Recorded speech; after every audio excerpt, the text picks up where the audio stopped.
بسم الله الرحمن الرحيم ياسين والقرآن الحكيم إنك لمن المرسلين على صراط مستقيم تنزيل العزيز الرحيم لتنذر قوما ما أنذر آباؤهم فهم غافلون لقد حق القول على أكثرهم فهم لا يؤمنون إنا جعلنا في أعناقهم مغلالا فهي إلى الأذقان فهم مقمحون وجعلنا من بين أيديهم سدا ومن خلفهم سدا فأغشيناهم فهم لا يبصرون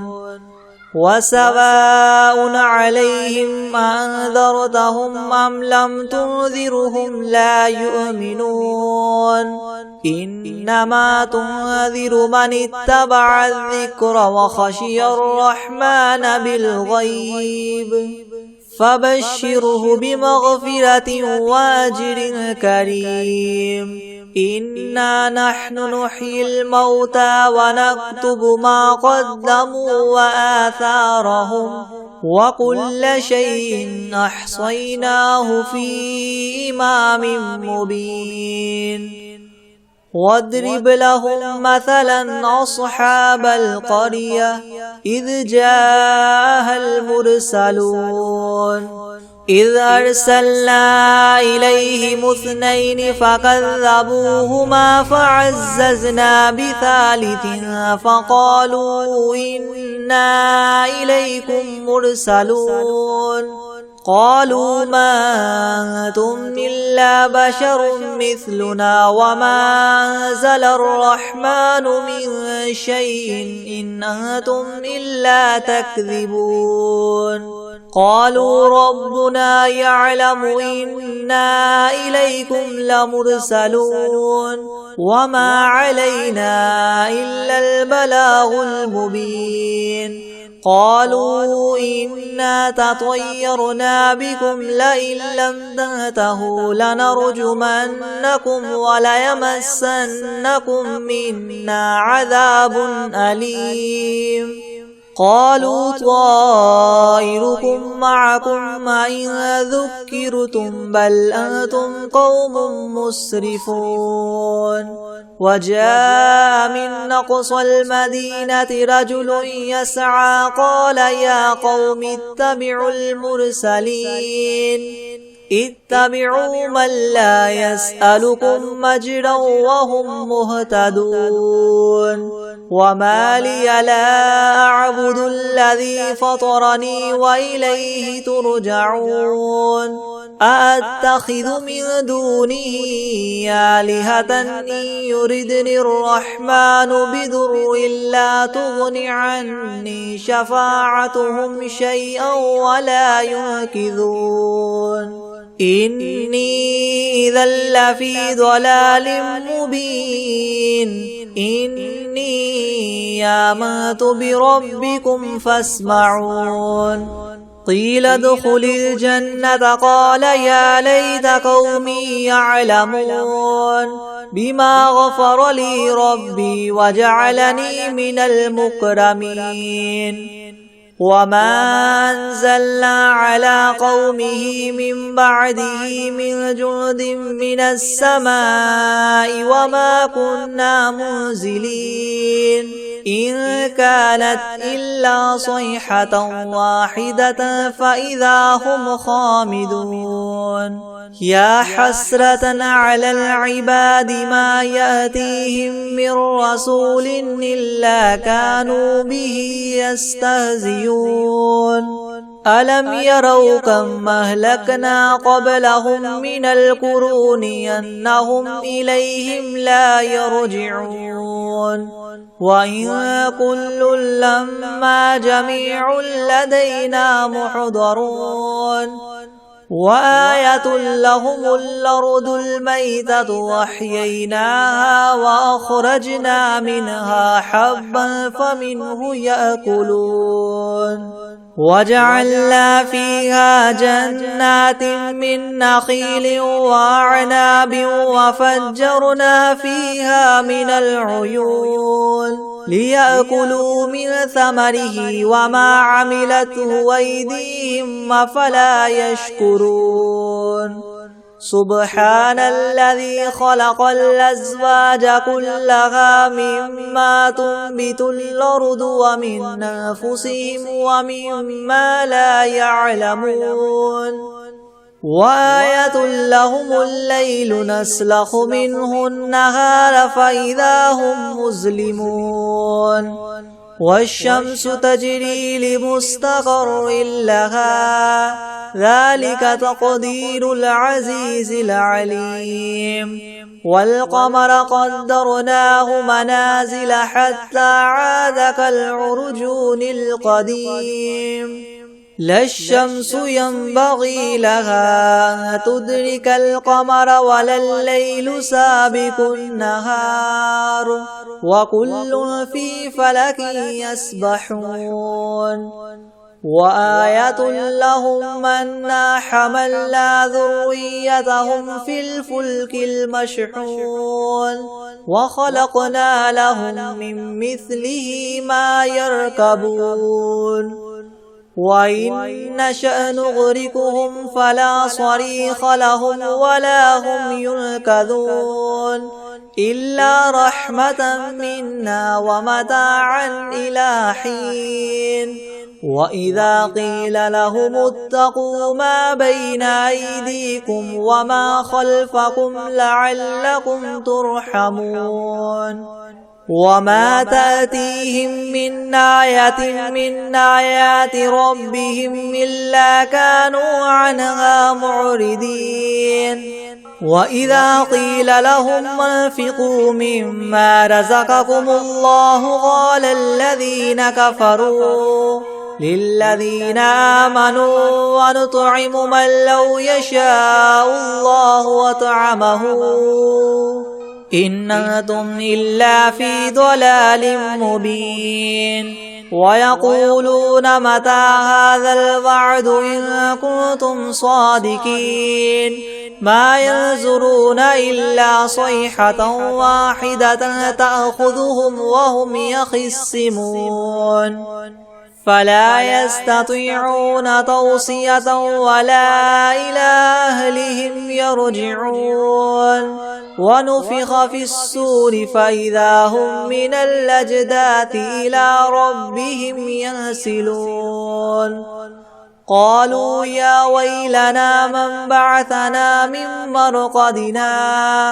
هذا ما وعد الرحمن وصدق المرسلون إن كانت إلا صيحة واحدة فإذا هم جميع لدينا محضرون فاليوم لا تظلم نفس شيئا ولا تجزون إلا ما كنتم تعملون إن أصحاب الجنة اليوم في شغل فاكهون هم وأزواجهم في ظلال على الأرائك متكئون لهم فيها فاكهة ولهم ما يدعون سلام قولا من رب رحيم وامتازوا اليوم أيها المجرمون ألم أعهد إليكم يا بني آدم ألا تعبدوا الشيطان إنه لكم عدو مبين وأن اعبدوني هذا صراط مستقيم ولقد أضل منكم جبلا كثيرا أفلم تكونوا تعقلون هذه جهنم التي كنتم توعدون اصلوها اليوم بما كنتم تكفرون اليوم نختم على أفواههم وتكلمنا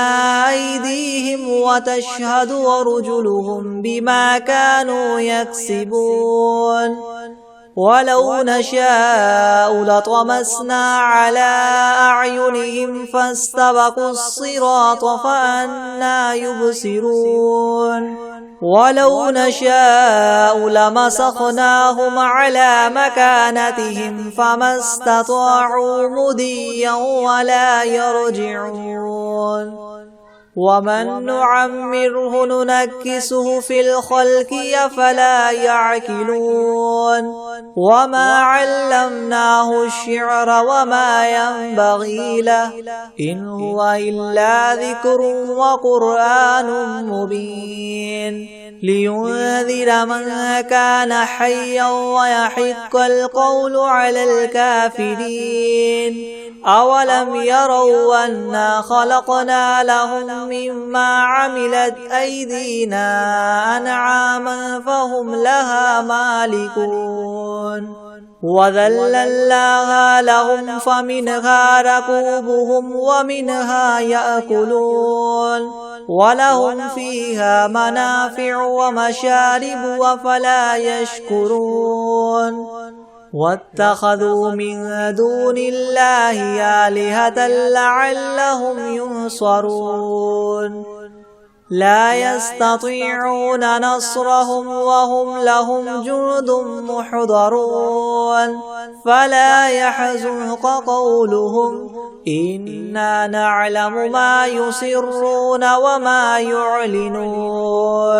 أولم ير الإنسان أنا خلقناه من نطفة فإذا هو خصيم مبين وضرب لنا مثلا ونسي خلقه قال من يحيي العظام وهي رميم قل يحييها الذي ينشاها أول مرة وهو بكل خلق عليم الذي جعل لكم من الشجر الأخضر نارا فإذا أنتم منه توقدون أوليس الذي خلق السماوات والأرض بقادر على أن يخلق مثلهم بلى وهو الخلاق العليم إنما أمره إذا أراد شيئا أن يقول له كن فيكون فسبحان الذي بيده ملكوت كل شيء وإليه ترجعون بسم الله الرحمن الرحيم ياسين والقرآن الحكيم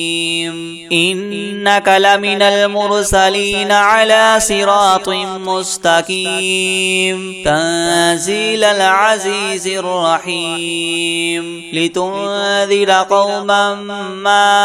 أنذر آباؤهم فهم غافلون لقد حق القول على أكثرهم فهم لا يؤمنون إنا جعلنا في أعناقهم مغلالا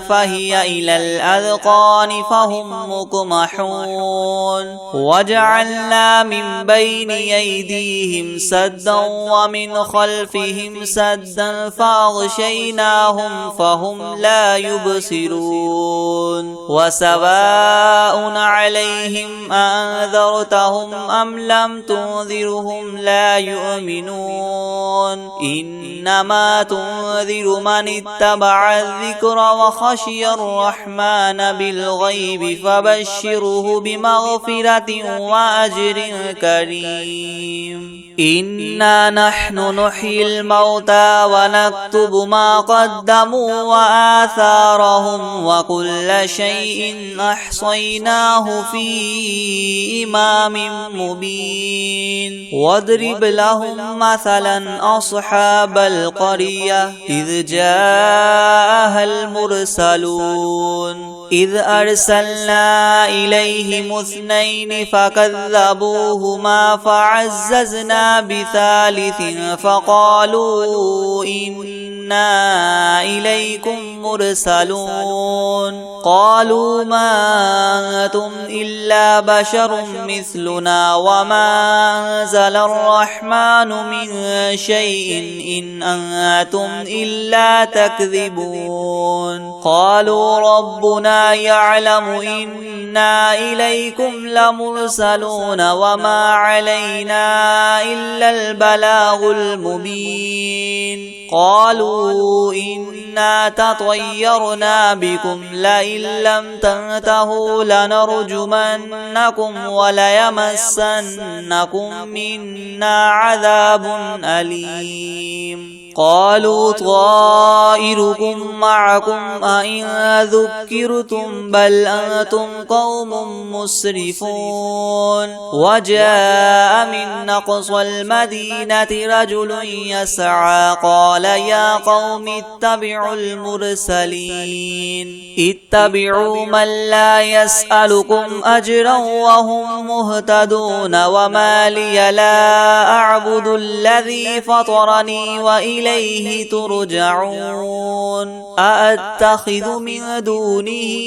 آلهة إن يردني الرحمن بدر لا تغن عني شفاعتهم شيئا ولا ينقذون إني إذا لفي ضلال مبين إني آمنت بربكم فاسمعون قيل ادخل الجنة قال يا ليت قومي يعلمون بما غفر لي ربي وجعلني من المكرمين وما أنزلنا على قومه من بعده من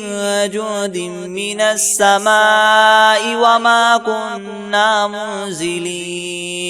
إن كانت إلا صيحة واحدة فإذا هم خامدون يا حسرة على العباد ما يأتيهم من رسول إلا كانوا به يستهزئون ألم يروا كم أهلكنا قبلهم من القرون أنهم إليهم لا يرجعون وإن كل لما جميع لدينا محضرون وآية لهم الأرض الميتة وأحييناها وأخرجنا منها حبا فمنه يأكلون وجعلنا فيها جنات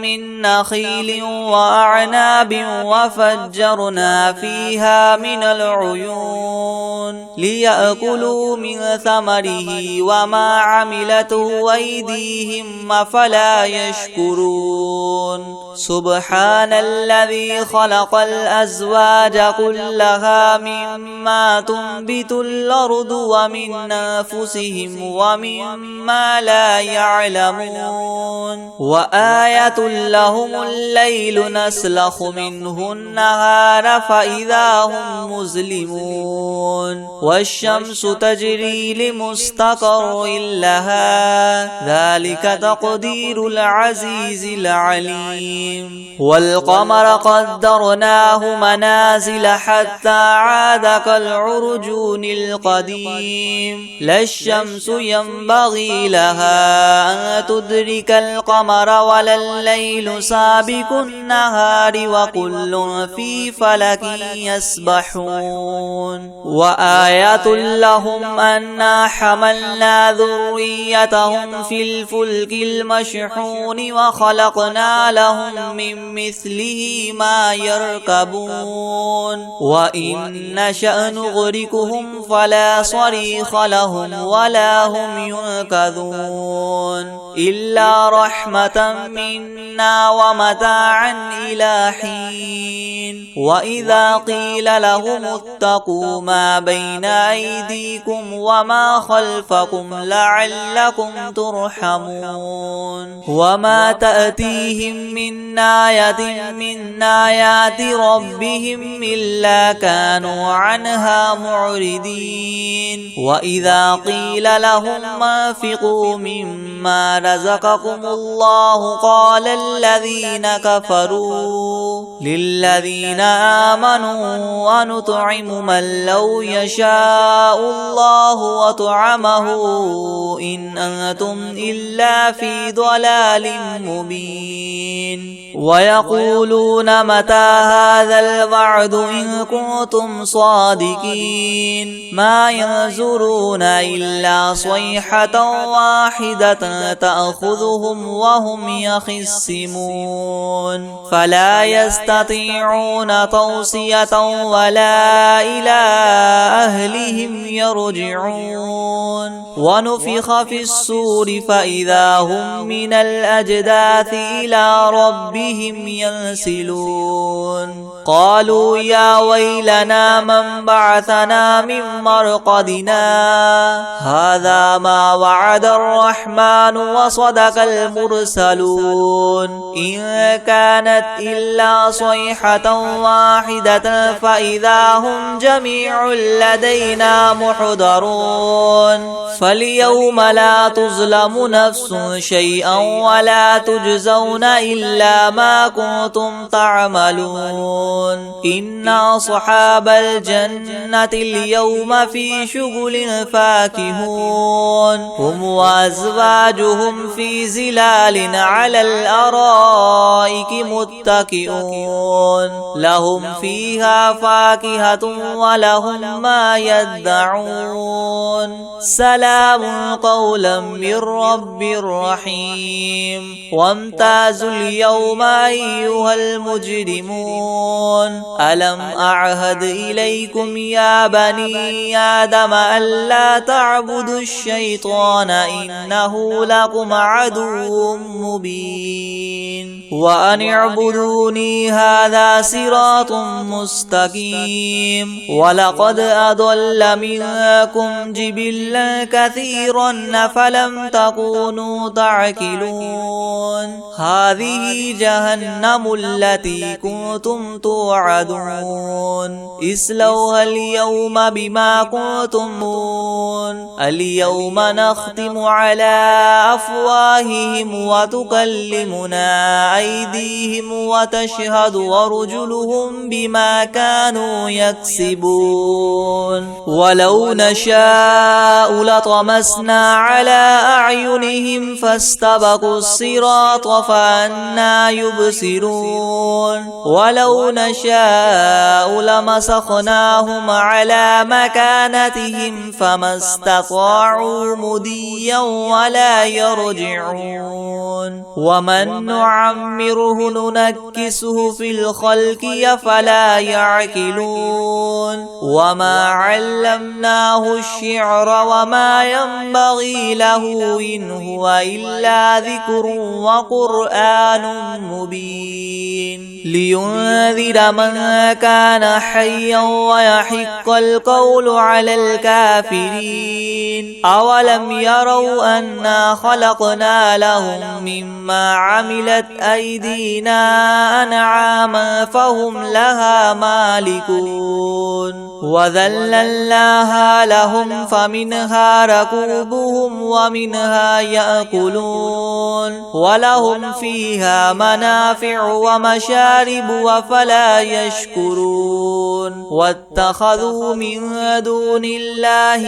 آلهة لعلهم ينصرون لا يستطيعون نصرهم وهم لهم جند محضرون فلا يحزنك قولهم إنا نعلم ما يسرون وما يعلنون أولم ير الإنسان أنا خلقناه من نطفة فإذا هو خصيم مبين وضرب لنا مثلا ونسي خلقه قال من يحيي العظام وهي رميم قل يحييها الذي ينشاها أول مرة وهو بكل خلق عليم الذي جعل لكم من الشجر الأخضر نارا فإذا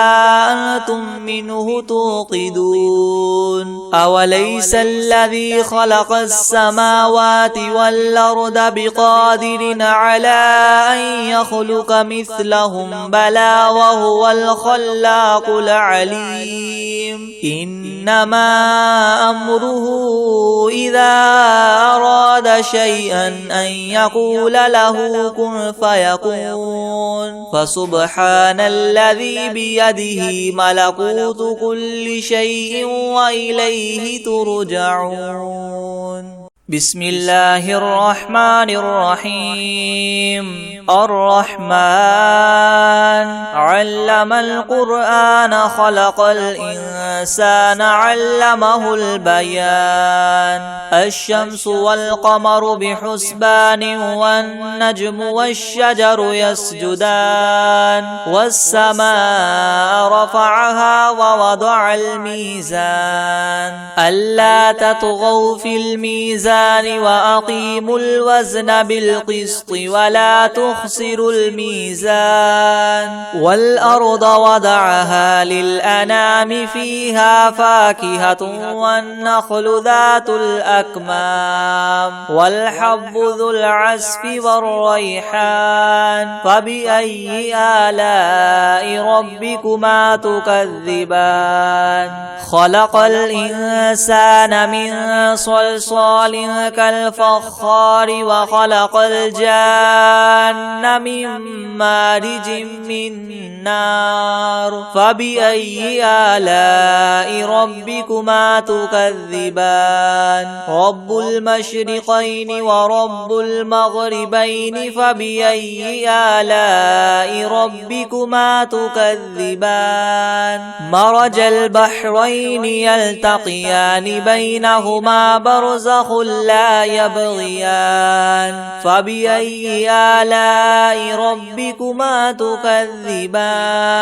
يخرج منهما اللؤلؤ والمرجان فبأي آلاء ربكما تكذبان وله الجوار المنشآت في البحر كالأعلام فبأي آلاء ربكما تكذبان كل من عليها فان ويبقى وجه ربك ذو الجلال والإكرام فبأي آلاء ربكما تكذبان يسأله من في السماوات والأرض كل يوم هو في شأن فبأي آلاء ربكما تكذبان سنفرغ لكم أيها الثقلان فبأي آلاء ربكما تكذبان يا معشر الجن والإنس إن استطعتم أن تنفذوا من أقطار السماوات والأرض فانفذوا لا تنفذون إلا بسلطان فبأي آلاء ربكما تكذبان يرسل عليكما شواظ من نار ونحاس فلا تنتصران فبأي آلاء ربكما تكذبان فإذا انشقت السماء فكانت وردة كالدهان فبأي آلاء ربكما تكذبان فيومئذ لا يسأل عن ذنبه إنس ولا جان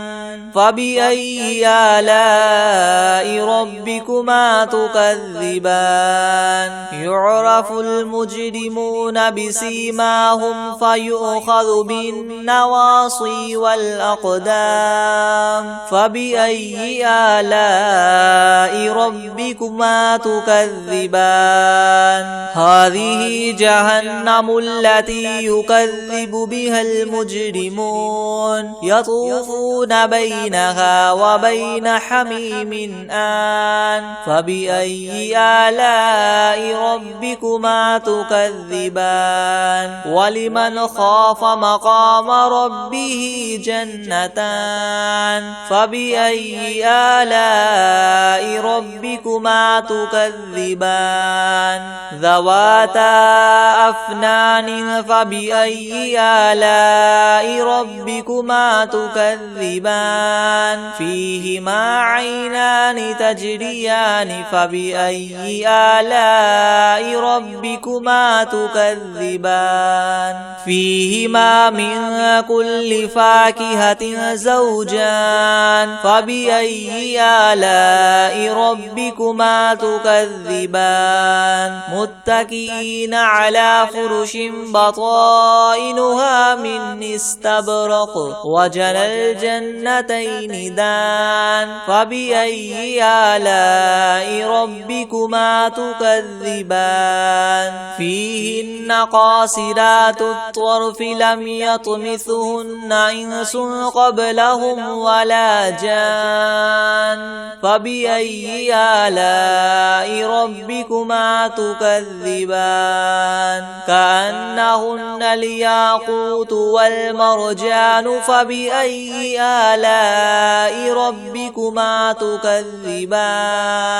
هل جزاء الإحسان إلا الإحسان فبأي آلاء ربكما تكذبان ومن دونهما جنتان فبأي آلاء ربكما تكذبان مدهامتان فبأي آلاء ربكما تكذبان فيهما عينان نضاختان فبأي آلاء ربكما تكذبان فيهما فاكهة ونخل ورمان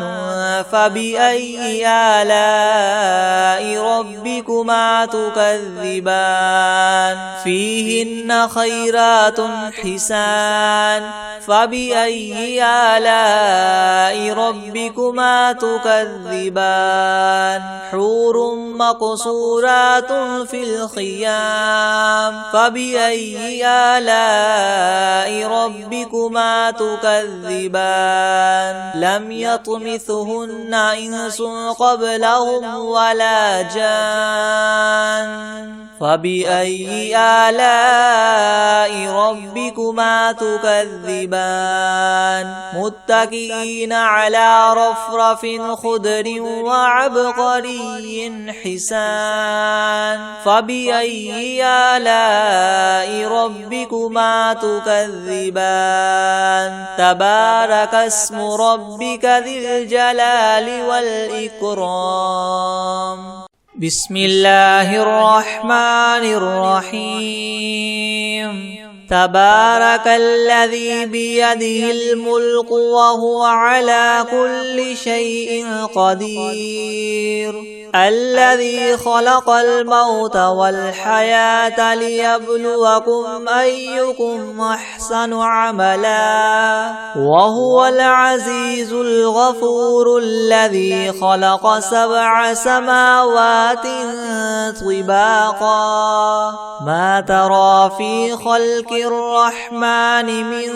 تفاوت فارجع البصر هل ترى من فطور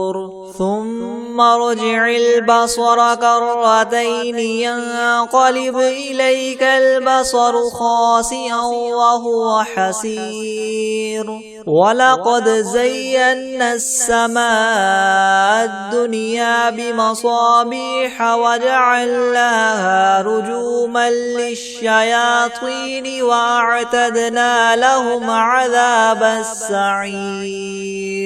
وللذين كفروا بربهم عذاب جهنم وبئس المصير إذا ألقوا فيها سمعوا لها شهيقا وهي تفور تكاد تميز من الغيظ كلما ألقي فيها فوج سألهم خزنتها ألم يأتكم نذير قالوا بلى قد جاءنا نذير فكذبنا وقلنا ما نزل الله من شيء إن أنتم إلا في ضلال كبير وقالوا لو كنا نسمع أو نعقل ما كنا في أصحاب السعير فاعترفوا بذنبهم فسحقا لأصحاب السعير إن الذين يخشون ربهم بالغيب لهم مغفرة وأجر كبير وأسروا قولكم أو اجهروا به إنه عليم بذات الصدور ألا يعلم من خلق وهو اللطيف الخبير هو الذي جعل لكم الأرض ذلولا فامشوا في مناكبها وكلوا من رزقه وإليه النشور أأمنتم من في السماء أن يخسف بكم الأرض فإذا هي تمور أم أمنتم من في السماء أن يرسل عليكم حاصبا فستعلمون كيف نذير ولقد كذب الذين من قبلهم فكيف كان نكيري ولم يروا إلى الطير فوقهم صافات ويقبض ما يمسكهن إلا الرحمن إنه بكل شيء بصير أمن هذا الذي هو جند لكم ينصركم من دون الرحمن إن الكافرون إلا في غرور أمن هذا الذي يرزقكم إن أمسك رزقه بل لجوا في عتو ونفور أفمن يمشي مكبا على وجهه يهدى من يمشي سويا على صراط مستقيم قل هو الذي ينشاكم وجعل لكم السمع والأبصار والأفئدة قليلا ما تشكرون قل هو الذي ذراكم في الأرض وإليه تحشرون ويقولون متى هذا الوعد إن كنتم صادقين قل إنما العلم عند الله وإنما أنا نذير مبين فلما رأوه زلفة سيئت وجوه الذين كفروا وقيل هذا الذي كنتم به تدعون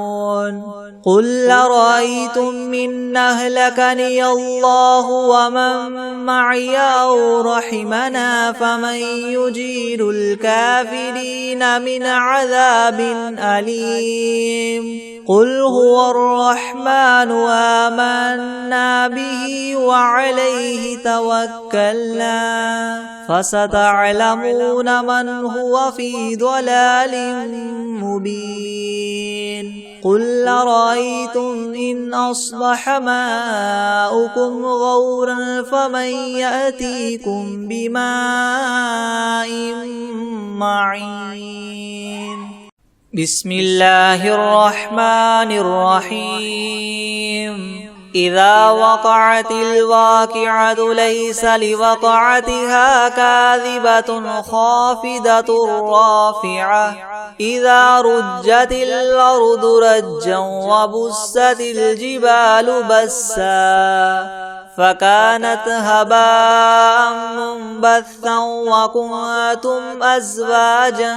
ثلاثة فأصحاب الميمنة ما أصحاب الميمنة وأصحاب المشأمة ما أصحاب المشأمة والسابقون السابقون أولئك المقربون في جنات النعيم ثلة من الأولين وقليل من الآخرين على سرر موضونة متكئين عليها متقابلين يطوف عليهم ولدان مخلدون بأكواب وأباريق وكأس من معين لا يصدعون عنها ولا ينزفون وفاكهة مما يتخيرون ولحم طير مما يشتهون وحور عين كأمثال اللؤلؤ المكنون جزاء بما كانوا يعملون لا يسمعون فيها لغوا ولا تأثيما إلا قيلا سلاما سلاما وأصحاب اليمين ما أصحاب اليمين في سدر مخضود وطلح منضود وظل ممدود وماء مسكوب وفاكهة كثيرة لا مقطوعة ولا ممنوعة وفرش مرفوعة إنا أنشأناهن إنشاء فجعلناهن أبكارا عربا أترابا لأصحاب اليمين ثلة من الأولين وثلة من الآخرين وأصحاب الشمال ما أصحاب الشمال في سموم وحميم وظل من يحموم لا بارد ولا كريم إنهم كانوا قبل ذلك مترفين وكانوا يصرون على الحنث العظيم وكانوا يقولون إذا متنا وكنا ترابا وعظاما أئنا لمبعوثون أو